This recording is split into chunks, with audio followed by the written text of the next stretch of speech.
जय श्री राम। आज हम पढ़ने जा रहे हैं जन्म कुंडली का बेस, यानी आपकी जन्म कुंडली का आधार क्या है। आपकी जन्म कुंडली में चार पिलर ऐसे होते हैं, चार स्तंभ ऐसे होते हैं जिन पर आपका पूरा जीवन टिका हुआ रहता है। मतलब आपका जो भी धर्म, अर्थ, काम और मोक्ष का जो सीन है वो सारा इन्हीं के ऊपर टिका हुआ है। ये वो भाव है जो आपके लिए प्रायोरिटी में रहते हैं हमेशा। प्रायोरिटी में क्यों रहते हैं, धीरे धीरे आपको भी आगे पता चल जाएगा कि कौन सा भाव इतना इंपॉर्टेंट क्यों है और इन्हें चार पिलर में क्यों बोल रहा हूँ। इन्हें हम बोलते हैं केंद्र हाउस, यानी केंद्र के भाव जो हैं, इनको हम जन्म कुंडली के चार स्तंभ मानते हैं। क्योंकि पहले आपको यह पता होना चाहिए कि केंद्र भाव है कौन से। जैसे first house, fourth house, seventh house और टेंथ हाउस, ये जन्म कुंडली के चार भाव है जिन्हें हम केंद्र हाउस बोलते हैं।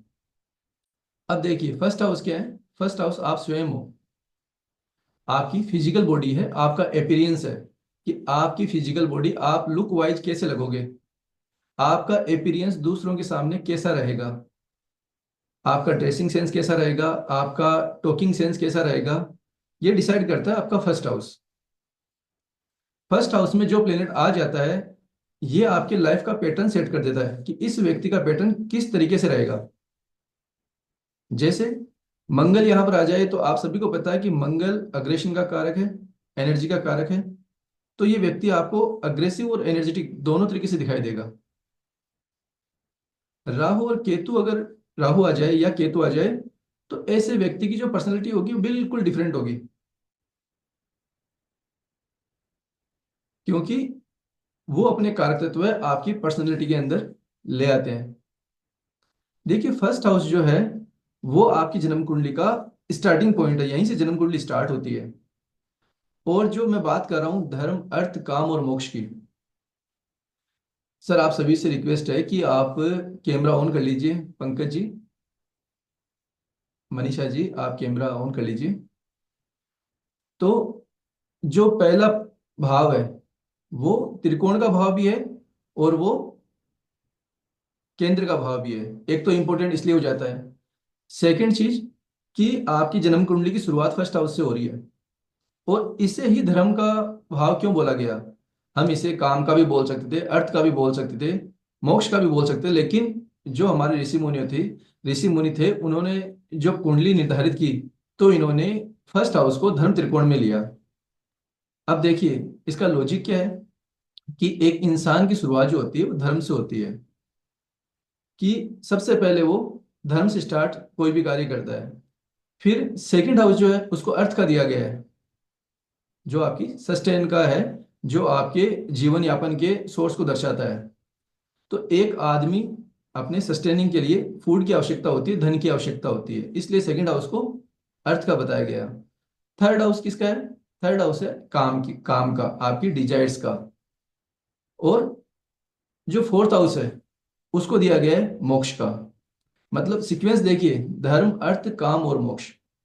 एक व्यक्ति धर्म आचरण से, धार्मिक कार्य से या धर्म के अनुसार कार्य करके अपने अर्थ की पूर्ति करेगा और उसकी कामना की पूर्ति होगी। और अगर इस सीक्वेंस में वो चलता है तो फोर्थ हाउस किसका है? मोक्ष का। मतलब वो आपको बांधेगा नहीं, वो आपको मुक्त करेगा। ये कर्म आपको कभी भी बंधन में नहीं लाएंगे।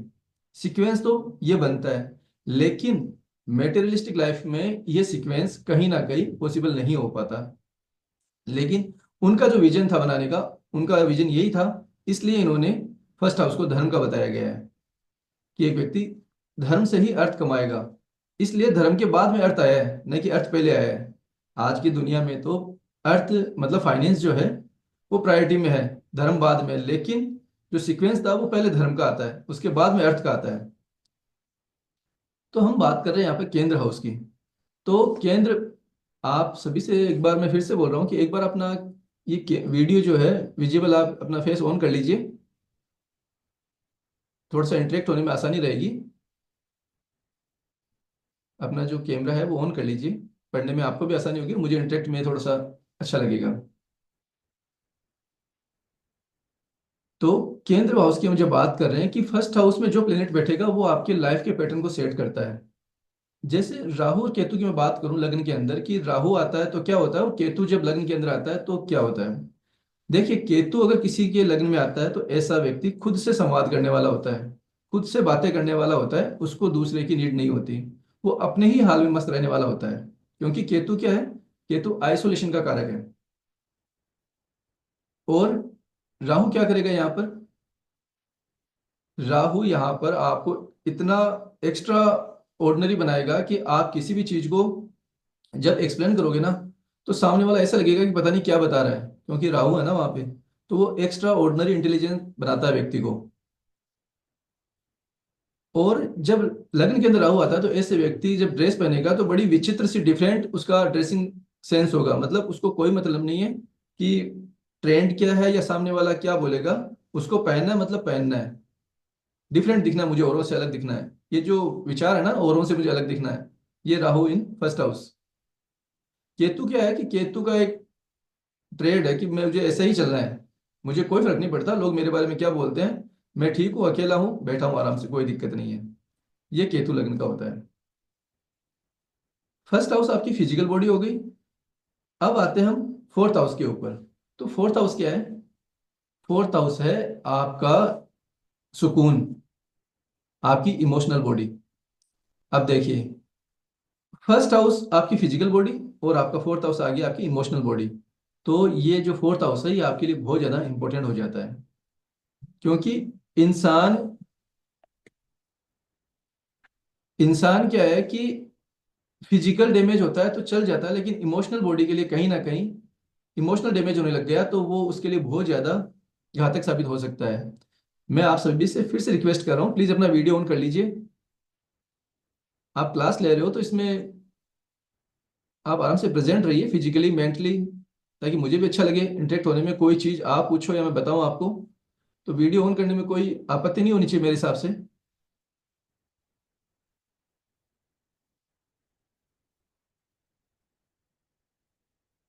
वीडियो ऑन का ऑप्शन आता है आप सभी के, कर सकते हो आराम से।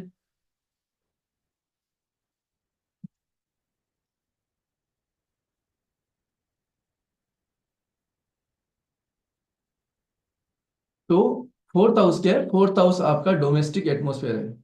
कि फोर्थ हाउस ये में बैठा हुआ प्लेनेट ये दिखाएगा कि इस व्यक्ति का घरेलू वातावरण कैसा रहेगा। फोर्थ हाउस में यदि कोई मेलेफिक प्लेनेट आ गया तो ये आपकी मन की शांति को डिस्टर्ब करेगा, क्योंकि इमोशनल बॉडी आ गई यहाँ पर। फोर्थ हाउस आपका सुकून है। फोर्थ हाउस में बैठा हुआ प्लेनेट ये डिसाइड करेगा कि आपका डिसीजन मेकिंग पावर कैसा होगा। यदि मेलेफिक प्लेनेट आ जाते हैं तो कहीं ना कहीं इस व्यक्ति का डिसीजन मेकिंग पावर वीक होता है। फोर्थ हाउस ही बताएगा कि ये व्यक्ति अपने नेटिव प्लेस पे सक्सेस होगा या नेटिव प्लेस से बाहर सक्सेस होगा। फोर्थ हाउस क्या है, समाज है। फोर्थ हाउस आपकी लग्जरी लाइफ को दर्शाता है। महर्षि पाराशर जी बोलते हैं कि यदि fourth house Lord first house में चला जाए, और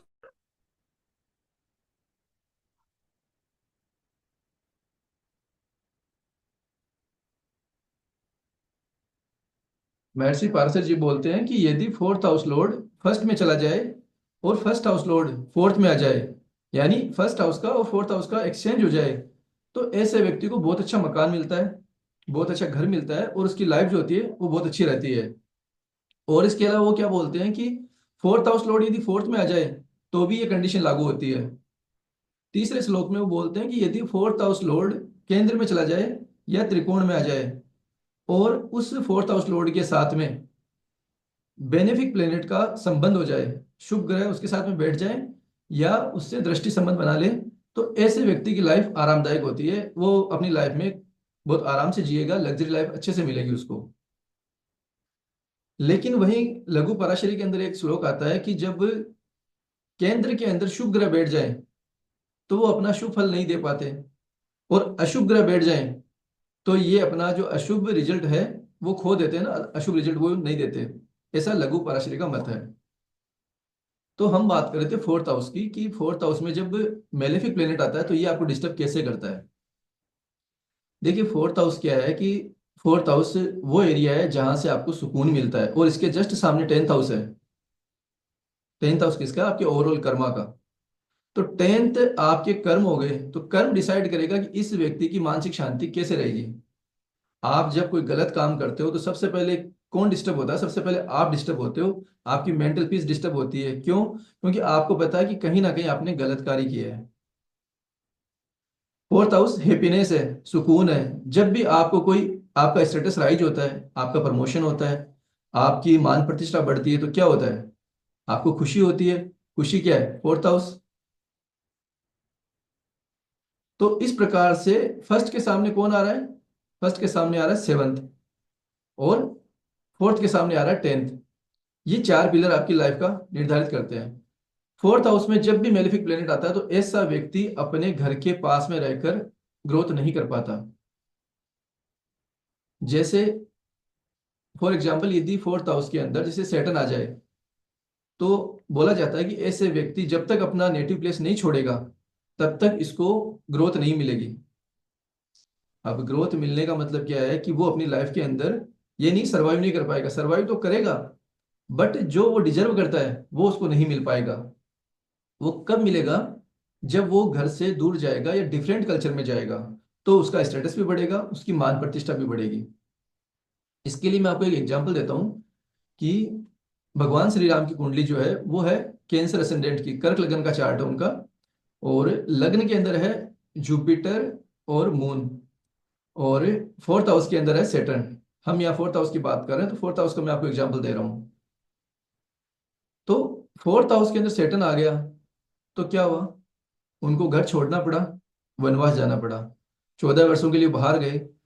और जब श्री राम वन गए तो बन गए मर्यादा पुरुषोत्तम। मतलब क्या है कि जब श्री राम वन गए, जब वो वन में जाते हैं, तभी तो उनको पदवी मिलती है मर्यादा पुरुषोत्तम की, कि उन्होंने मर्यादा में रह के कितना सारा सेक्रीफाइस किया, कितने सारे कष्ट उठाए, फिर भी उन्होंने अपना धर्म का पालन किया। तो जैसे ही उन्होंने घर छोड़ा तो उनका स्टेटस भी बढ़ा, उनकी मान प्रतिष्ठा भी बढ़ी, और कहीं ना कहीं उनका जो सेटन था वो कहीं ना कहीं अलाइन हुआ, और वो उनको जो पदवी मिली वो मिली मर्यादा पुरुषोत्तम की। फिर 14 वर्षों के बाद में जैसे फिर से वो अपने फोर्थ हाउस में आते हैं, नेटिव प्लेस में आते हैं, तो आप सभी को पता है कि उनका जीवन कैसे आगे निकलता है। सीता जी का जाना, और मतलब जितने भी कॉन्फ्लिक्ट एक लाइफ के अंदर होने चाहिए वो प्रभु श्री राम ने सभी अपने देखे। तो फोर्थ हाउस का शनि क्या करता है? और एक चीज, फोर्थ हाउस का सेटन में क्या है कि जिनके लिए आप सब कुछ करोगे तकलीफ आपको वहीं से मिलेगी। अब भगवान को तकलीफ कहाँ से मिली थी? ये आप सभी जानते हो कि घर वालों की तरफ से ही उनको कहीं ना कहीं वनवास जाना पड़ा था। तो ये फोर्थ हाउस का सेटन करवाता है। और इसके अलावा फोर्थ हाउस में जुपिटर जो है वो हाउस वाइज एग्जोल्टेड होता है यहाँ पर। यानी काल पुरुष की कुंडली में 4 नंबर आता है, तो कर्क राशि के अंदर जुपिटर यहाँ पे एग्जोल्टेड होते हैं। आपको ये भी पता होना चाहिए कि हाउस वाइज कौन सा प्लेनेट एग्जोल्टेड हो रहा है। हालांकि भगवान की कुंडली के अंदर तो लग्न के अंदर जुपिटर है और वो एग्जोल्टेड है। अब हम बात करते हैं सेवंथ हाउस की। तो सेवंथ हाउस क्या है? आप फर्स्ट हाउस हो, और आपके सामने जो आपका पार्टनर है, आपका लाइफ पार्टनर जो है, वो क्या है? वो सेवंथ हाउस है। अब देखिए, जैसे फोर्थ हाउस किस में आया? फोर्थ हाउस आता है मोक्ष त्रिकोण के अंदर, 4, 8 और 12। जैसे धर्म त्रिकोण के अंदर शुरुआत में मैंने आपको बताया कि फर्स्ट हाउस, फिफ्थ हाउस और नाइन्थ हाउस, ये आपके धर्म त्रिकोण के भाव हैं। अर्थ त्रिकोण में कौन से आते हैं? सेकंड, सिक्स्थ और tenth. Second house, sixth house और टेंथ हाउस, ये अर्थ त्रिकोण को दर्शाते हैं। अर्थ का मतलब फाइनेंस। काम त्रिकोण में थर्ड हाउस, सेवंथ हाउस और 11th हाउस, ये काम त्रिकोण में आते हैं। तो हम यहाँ बात कर रहे हैं केंद्र की, सप्तम भाव की हम बात कर रहे हैं, जो कि काम भाव है, जो काम त्रिकोण के अंदर आता है, जो कि आपके पार्टनर को रिप्रेजेंट करता है। अब देखिए, एक इंसान जो है, इसको काम त्रिकोण को कैसे दर्शाया गया है कि भाई एक इंसान की डिजायर होती है अपने ऑपोजिट जेंडर को लेकर, और 11th हाउस क्या है कि गेंस का है, इच्छा पूर्ति का है, कि आपको 7th हाउस मिल गया तो आपकी इच्छा पूर्ति हो गई। ये बहुत एक सूक्ष्म लेवल है। आप इसको वाइड अगर स्टडी करते हो तो आप पाओगे कि देखो थर्ड हाउस किसका है? थर्ड हाउस है आपके पराक्रम का, आपके एफर्ट्स का। 11th हाउस क्या है? आपके अचीवमेंट्स का, आपके गेन्स का, आपके डिजायर के फुलफिल होने का। तो एक इंसान जो है अपनी इच्छा पूर्ति के लिए पराक्रम करता है, लेकिन पराक्रम करने के साथ उसको क्या रखना होता है? Discipline, dedication, focus, hard work. ये जो चारों चीजें उस व्यक्ति के अंदर रहेगी तो उसके जो एफर्ट है वो सक्सेस होगा, और उसकी इच्छा पूर्ति होगी, यानी 11th हाउस में वो जाएगा। तो थर्ड से 11th में जाने के लिए कड़ी कौन सी बीच की? 7th house. इसलिए 7th हाउस आपके लिए बहुत ज्यादा इंपॉर्टेंट है। आपका लाइफ पार्टनर आपके लिए क्यों इंपॉर्टेंट है?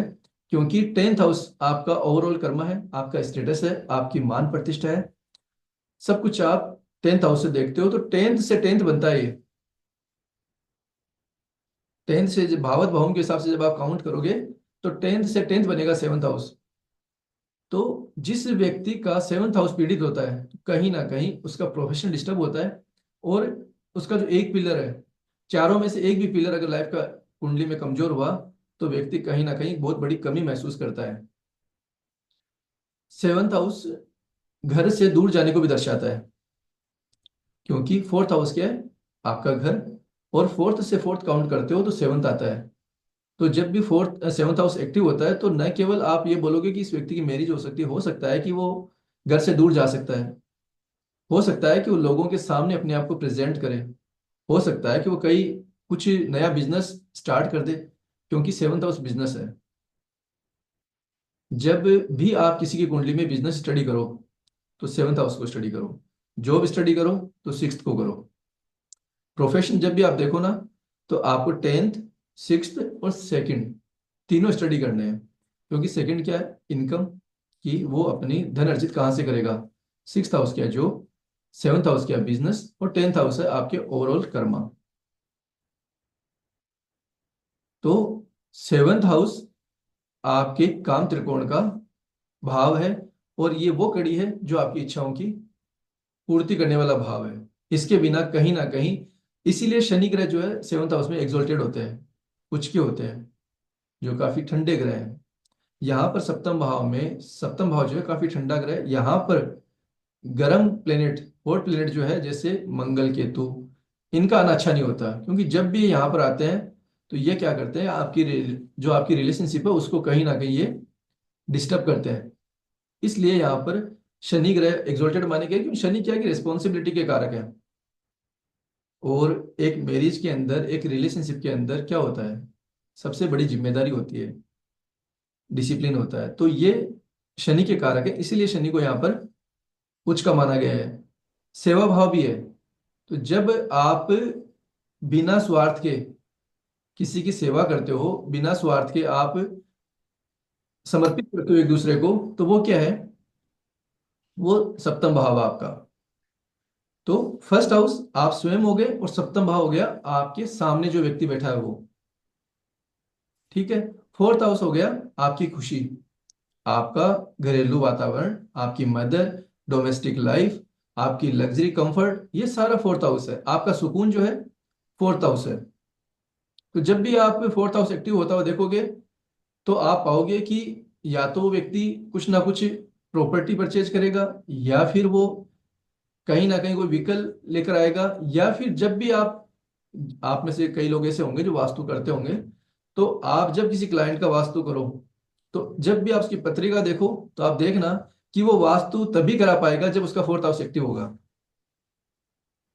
4th हाउस एक्टिव किसी भी तरीके से हो सकता है, जैसे फिर 4th हाउस के अंदर कोई प्लेनेट बैठा हुआ है, उसकी दशा चल जाए, 4th हाउस से कोई प्लेनेट ट्रांजिट कर रहा हो तो एक्टिवेशन देता है। 4th हाउस को कोई ग्रह देख रहा है तो भी ये 4th हाउस की एक्टिवेशन दे रहा है। तो आप वास्तु तभी करा पाओगे जब आपका 4th हाउस एक्टिव होगा, क्योंकि 4th हाउस आपका घर है। तो ये हो गए आपके तीन केंद्र भाव। अब हम बात करते हैं 10th हाउस के बारे में। देखिए 10th हाउस क्या है? 10th हाउस आपका ओवरऑल कर्म है, जो भी आप कर्म करते हो। देखिए आपको मैं 2 दफे बोल चुका हूं, अपना वीडियो ऑन कर लीजिए, ऑन कर लीजिए, अदरवाइज मुझे आपको ऑफ करना पड़ेगा, क्योंकि आप क्लास ले रहे हो। एटलीस्ट फिजिकली और मेंटली दोनों तरीके से आप कंप्लीट प्रेजेंट रहिए, मुझे अच्छा लगेगा। वीडियो ऑन करने में प्रॉब्लम क्या है ये समझ नहीं आ रहा मेरे। तो 10th हाउस क्या है? 10th हाउस आपके ओवरऑल कर्मा है। अब यहाँ पर जब हम बोलते हैं कि प्रोफेशन की बात, हम बात करते हैं कि 10th हाउस से प्रोफेशन देखते हैं, तो देखिए प्रोफेशन जो है ना, आपके जो कर्म का डोमेन है उसमें बहुत छोटी सी चीज है प्रोफेशन। क्योंकि आप जो भी कर्म करते हो, जैसे भी आपके कर्म है, इनमें प्रोफेशन क्या है? माइनर सी चीज है, वो आप यहां से देखते हो। अब क्या होता है कि 10th हाउस के अंदर जब शुभ ग्रह आ जाते हैं, या 10th हाउस शुभ ग्रहों की दृष्टि में आ जाता है, तो ऐसा व्यक्ति क्या करता है कि शुभ कर्म ही करता है। वो कभी भी मेलेफिक काम जो है या अनैतिक काम है, उसकी संभावना कम हो जाती है। और यहां पर यदि कोई मेलेफिक प्लेनेट आ जाए, तो उसके द्वारा अशुभ कर्म होते हुए दिखाई देते हैं। 10th हाउस क्या है? 10th हाउस आपका स्टेटस है, कि आपका स्टेटस कैसा रहेगा, आपके जो कर्म है वो, उनका पैटर्न क्या रहेगा, ये डिसाइड करता है 10th हाउस में बैठा हुआ प्लेनेट।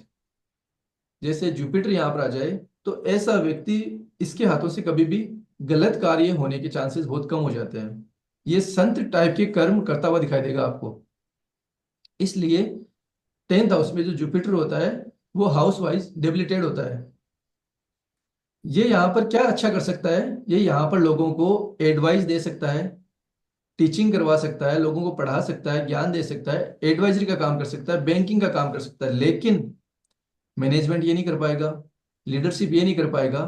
क्यों नहीं कर पाएगा? क्यों? इसके लिए स्ट्रिक्ट होना पड़ता है, और जुपिटर स्ट्रिक्ट नहीं है। यहाँ पर नीड होती है 10th हाउस के अंदर मार्स की, सन की। मार्स क्या है कि मार्स आर्मी कमांडर है और बहुत ज्यादा गर्म ग्रह है। और कहीं ना कहीं आपको प्रोफेशन के अंदर कुछ अपने आप को स्ट्रिक्ट बनाना होता है, आपको स्ट्रिक्ट डिसीजन लेने होते हैं। इसलिए मार्स जो है आपकी यहाँ पर हेल्प करता है। तो जब जुपिटर किसी के 10th हाउस में आ जाए, तो आप पाओगे कि आप जब उनको रेमेडी दो, तो जुपिटर की नहीं देनी है आपको, रेमेडी देनी है वहां पे मार्स की। क्योंकि मार्स एक्टिव होना चाहिए उस व्यक्ति के अंदर, तो ही वो कुछ कर पाएगा। 10th हाउस में सन और मार्स डायरेक्शनल स्ट्रेंथ में आते हैं। अब देखिए सन 10th हाउस में क्या कर सकता है? मैनेजमेंट कर सकता है। वो एक रॉयल प्लेनेट है। वो ये बोलेगा कि मुझे ऑर्डर देने की जरूरत नहीं है, मैं करूंगा अपने हिसाब से करूंगा। उसका एक कंसिस्टेंसी होगी कि काम करना है, कंटिन्यूटी बना के रखनी है अपने को। मार्स क्या बोलेगा कि मुझे इंस्टेंटली काम करना है, क्योंकि वो एक्शन ओरिएंटेड है, उसको काम करने से मतलब है, उसको स्पीड चाहिए। लेकिन सूर्य क्या बोलता है, सन क्या बोलता है कि अपन कंसिस्टेंटली काम करेंगे, अच्छा मैनेजमेंट मैं कर लूंगा। ये शन का एक डोमेन है यहाँ पर। यहाँ पर यदि शनि ग्रह जाए तो क्या होगा? देखिए शनि क्या है कि शनि बहुत ही ठंडा ग्रह है और धीमा चलने वाला ग्रह है। तो ये यहाँ पर बोलेगा कि नहीं, काम करेंगे, आराम से करेंगे, धीरे धीरे काम करेंगे। स्पीड से काम करना, जल्दीबाजी करना मुझे पसंद नहीं है। ये शनि का यहाँ पर सीन आप देखोगे। यहाँ पर जैसे राहु या केतु की प्लेसमेंट हो जाए 10th हाउस में, तो ये वो व्यक्ति होते हैं जो वो काम करते हैं जो आसपास के लोग ना करते हो, मतलब डिफरेंट वर्क करेंगे ये। डिफरेंट का मतलब कि एक तो उनके मतलब उनके डोमेन से भी हटकर होगा, और उनके आसपास में ऐसा कोई करने वाला भी नहीं होगा। उनका हमेशा से ये एक पैटर्न रहेगा कि मुझे कुछ करना है, अलग करना है। केतु 10th हाउस में है और आप उसको बोलोगे कि आपको डेली रूटीन फॉलो करना है, वो नहीं कर पाएगा। राहु क्या है कि राहु 10th हाउस में आएगा तो ये आपको डिफरेंट प्रोफेशन की ओर लेके जाएगा। जैसे आपने बीटेक किया है और आप एस्ट्रोलॉजी सीख रहे हो, आपने बीटेक किया है और आप एक अलग प्रोफेशन चले गए जिससे बीटेक का कोई संबंध नहीं है, तो ये राहु करवाता है। तो 10th हाउस में क्या है कि 10th हाउस में बैठा हुआ प्लेनेट आपके कर्म जो है उनके प्रोफेशन को डिसाइड करता है। मरकरी और वीनस यहाँ पर आ जाए तो क्या देखते हो आप? वीनस क्या है कि वीनस फिल्टर का काम करता है, ये आपके कर्मों को फिल्टर करता है। मरकरी क्या करता है? जिसके साथ में बैठता है उसके जैसे ही गुण ले लेता है, उसकी तरह बिहेव करने लग जाता है मरकरी। तो मंगल हो गया, शनि हो गया, राहु केतु, मरकरी हो गया, और कौन सा बच गया प्लेनेट? जुपिटर मैंने आपको बता दिया। आई थिंक 10th हाउस में प्लेनेट हो चुके हैं शायद। और कोई मिस है तो आप मुझे बता दीजिए। कंप्लीट हो गया ना? पंकज जी, पंकज जी आप वीडियो तो ऑन कर लीजिए, मैं कब से बोल रहा हूँ आपको। आप लोग वीडियो ऑन नहीं करते, इससे प्रॉब्लम क्या आ रही है समझ नहीं आ रहा मेरे। प्रणाम सर, हो नहीं रहा वीडियो ऑन सर। सर आप प्रयास तो काफी काफी जैसे आप है ना वीडियो में जाके ऑन कीजिए, हो जाएगा। हो नहीं रहा सर, काफी प्रयास कर रहा हूँ सर, मैं वही बैठे बैठे काफी देर से जो है सर कर रहा हूँ। चलो कोई बात नहीं, बताइए। अ, ठीक सर, आप पढ़ाएं सर, पढ़ाएं, कोई वो नहीं हाँ सर। ठीक है। तो ये जो केंद्र की हम बात कर रहे थे, first house, fourth house, seventh house और टेंथ हाउस। फर्स्ट हाउस आप स्वयं हो, सेवंथ हाउस आपके सामने वाला व्यक्ति, आपका लाइफ पार्टनर। तो फर्स्ट हाउस के सामने आता है सेवंथ, और दो केंद्र कौन से बच गए, फोर्थ और टेंथ। फोर्थ क्या है, आपका सुकून है, आपकी मेंटल पीस है, आपकी हैप्पीनेस है। और टेंथ हाउस के अंदर एक प्लेनेट बच गया था, चंद्रमा। तो किसी के अगर चंद्रमा टेंथ हाउस में आ जाए तो ऐसा व्यक्ति क्या करेगा कि खुशी के लिए काम करेगा। उसको खुशी से मतलब है कि मैं कुछ ऐसा काम करूं जो लोगों को खुश कर सके, और उसके प्रोफेशन के अंदर मूवमेंट होना चाहिए। आप उसको बोल दोगे कि एक जगह बैठ के काम करना है, तो वो चंद्रमा से नहीं हो पाएगा, क्योंकि मूवेबल प्लेनेट है, 9 ग्रह के अंदर सबसे ज्यादा फास्ट मूविंग प्लेनेट है ये। तो इस प्रकार से आप अपने प्रोफेशन को, अपने कर्म को, नॉट ओनली प्रोफेशन, आप अपने ओवरऑल कर्मा को, आप अपने मेंटल पीस को, अपने सुकून को, आप अपनी फिजिकल बॉडी को, आप अपने लाइफ पार्टनर को, ये जो चार पिलर अपने कुंडली के आपके जीवन के हैं, ये बहुत ज्यादा इंपॉर्टेंट है। तो इन चारों को समझकर आप एक व्यक्ति के लाइफ का बहुत कुछ अच्छे से जान सकते हो कि व्यक्ति का अपीयरेंस कैसा है, इसका मेंटल पीस कहाँ से जुड़ा हुआ है, कहाँ से खुश होता है व्यक्ति, इसकी हैप्पीनेस का क्या देख सकते हैं सोर्स, इसके कर्म जो है अच्छे हैं या गलत हैं, किस प्रकार के इसके कर्म रहेंगे, इसका लाइफ पार्टनर के साथ में बिहेवियर कैसा है, इसका लाइफ पार्टनर कैसा है। ये ओवरऑल इंफॉर्मेशन जो है, ये सिर्फ आपको चार घर बता देंगे। इसलिए इनको चार स्तंभ बताया गया आपकी जन्म कुंडली का, कि आपकी जन्म कुंडली का आधार क्या है। तो इनसे रिलेटेड कोई डाउट है तो बताइए। आज का सेशन इतना बड़ा नहीं जाएगा, तो आप पूछ सकते हो।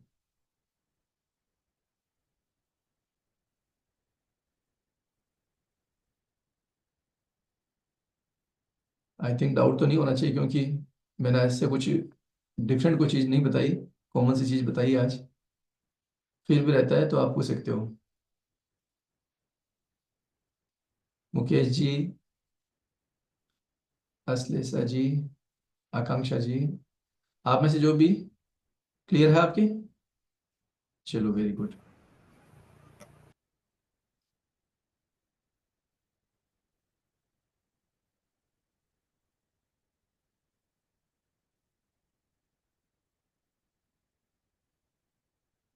ठीक है पंकज जी, क्लियर है आज का टॉपिक। सर मैं तो अभी ऑफिस में ही हूँ, मीटिंग की हम लोग तैयारी कर रहे हैं सर, जो है सुबह से आज मीटिंग पे मीटिंग चल रही थी। तो मैं तो बहुत बाद में ज्वाइन किया हूँ सर, अच्छा, लेकिन अब मैं आपको रिकॉर्डेड जी सेशन अवेलेबल करवा दूंगा, आप देख लीजिएगा। सर, सर कृपा होगी। ओके पांडे जी। जी जी प्रणाम। ठीक है मुकेश जी, क्लियर है आज का सेशन। हाँ जी सर, जी सर, अच्छा लगा सर। चलो ठीक है। Thank you sir. जी बढ़िया। जयसवाल जी, आपकी क्लियर है।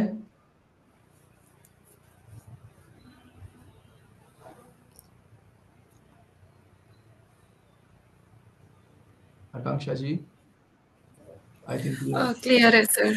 Okay okay. मनीषा जी, आप क्लियर हैं।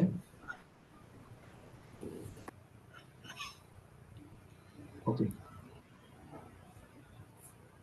ठीक है। आज के सेशन को यहीं विराम देते हैं।